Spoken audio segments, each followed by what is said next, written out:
Krishna Krishna Krishna. Hello' everyone, কি খবৰ? সকলো ভালে কুশলে আছেনে বাৰু? আজি আহিছোঁ অখণ্ড ভাগতলৈ, মামীহঁতৰ গাঁৱলৈ। আৰু এই অখণ্ড ভাগতত পাই ইয়াত মই সেৱা এটা জনাই লৈছোঁ। আৰু ঘাট পাৰ হ'ব লাগে, মামীহঁতৰ গাঁওখনলৈ আহিবলৈ ঘাট পাৰ হ'লোঁ। আৰু মামী কেঁচুৱা দুটা আমি লৈ যাব নোৱাৰিম, মামীহঁতক কোনোবা সম্পৰ্কীয় ভনীয়েকহঁতক মাতি দিছে, সেয়াহে ভনীয়েকহঁতে পাই গ'লহি। ফাইনেলি আমি আহি গ'লোঁ নামঘৰলৈ।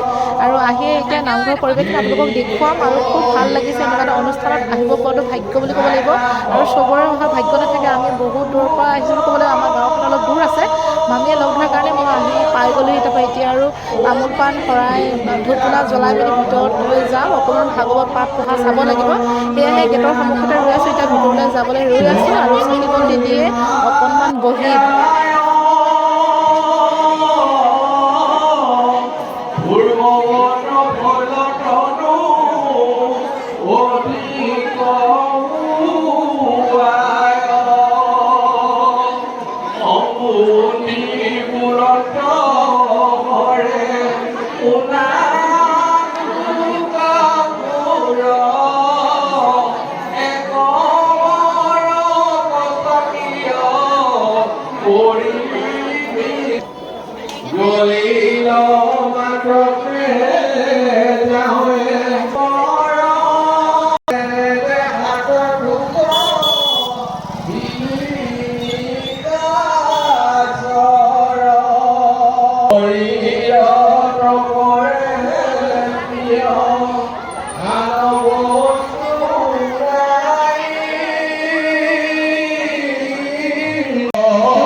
বহিয়ে মামীয়ে মই বহি লৈছোঁ আৰু ভাগৱত পাঠ কৰিছোঁ। ভাগৱত পাঠ অলপ শুনিবৰ বাবে বহি আছোঁ।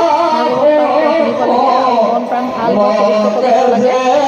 তাৰপাছত এইফালে আৰু পূৰা ভাগৱত পাঠ পঢ়ি আছে। ভাগৱত পাঠ মাজতে ওচৰতে শিৱ মন্দিৰ আছে, চাওকচোন ডেক'ৰেশ্যনটো কিমান ধুনীয়া কৰিছে, ইমান ধুনীয়া ডেক'ৰেশ্যন। আৰু এই কাষতে ৰিচিপশ্যন দিছে ভকতসকলক, ইয়াতে প্ৰসাদ দিয়া হৈছে। আমিও ভাবিলোঁ প্ৰসাদ এনেকৈ খাই আহোঁগৈ, সেই বুলি আহি গ'লোঁ সমাজখনলৈ। এয়া বহি লৈছোঁহি আমিও। আৰু চাৰিওফালে এনেকৈ দি গৈ আছোঁ, সৰু সৰু ল'ৰাবিলাক ইমান মৰম লগাকৈ দি আছে চাওকচোন। ইয়াত মানে ডাঙৰ নায়ে, গোটেই সৰু সৰু ল'ৰাবিলাক কিমান ধুনীয়া যে অনুষ্ঠান হৈছে, সঁচাকৈ ভাবিবলগীয়া। এনেকুৱা এটা অনুষ্ঠানত অহাটো নিজকে ভাগ্যৱান বুলি ক'ব লাগিব। খুব ভাল লাগিছে। আৰু মই এনেকুৱা অনুষ্ঠানত আহি ভাল পাওঁ, কিন্তু সময় সুযোগ নোপোৱাৰ কাৰণে আহিব নাপাওঁ। কিন্তু সেয়েহে এয়া দিলে প্ৰসাদ, এয়া চাওক ভগৱানে প্ৰসাদ দিছে, খুব ধুনীয়া মোৰ পচন্দৰ প্ৰসাদ দিছে। আৰু এয়া খাবলৈ আমি গোটেইখিনি বহিছোঁ। মামী ভাগৰ ভনীয়েক মানে যত যিমান মামীহঁতৰ পৰিয়াল আছে চবেই আহিছে, কেইবাদিনো হ'ল অহা, কিন্তু মামী কেঁচুৱা দুটা থকাৰ কাৰণে আহিব নোৱাৰিছিলে। কিন্তু সেয়াহে মামীৰ লগতে সুযোগতে আহি গ'লোঁ অখণ্ড ভাগৱতলৈ। আৰু এয়া আমি এতিয়া মানে প্ৰসাদ লৈছোঁ আৰু দেই গাইছ, আপোনালোকে চাই থাকক। আৰু কি কি আছে কি কি নাই আপোনালোকক মই দেখুৱাবলৈ চেষ্টা কৰোঁ, আপোনালোকে চাই থাকিব।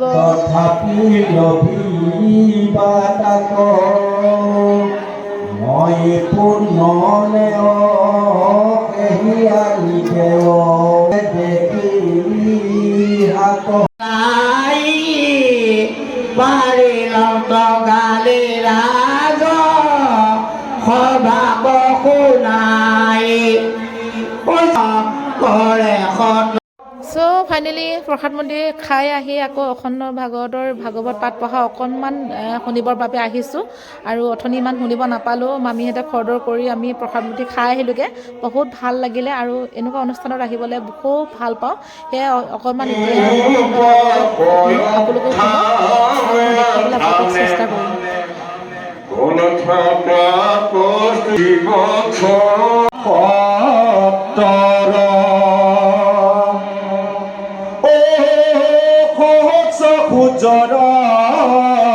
শ্ৰুতি সিটো সুদৰ্শন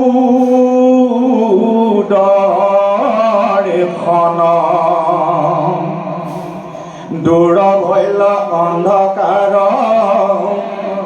মিলিল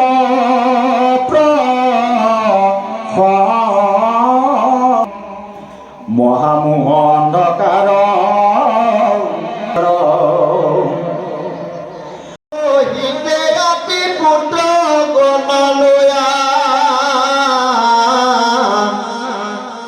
গৃহ কৌশলীলা বিদ্ৰয়ানন্দে নাচিয়া দাল দাল লোকে শুনি আনন্দে বিস্ময় কিনো কৰ্ম কৰিলা অৰ্জুন মহাশয়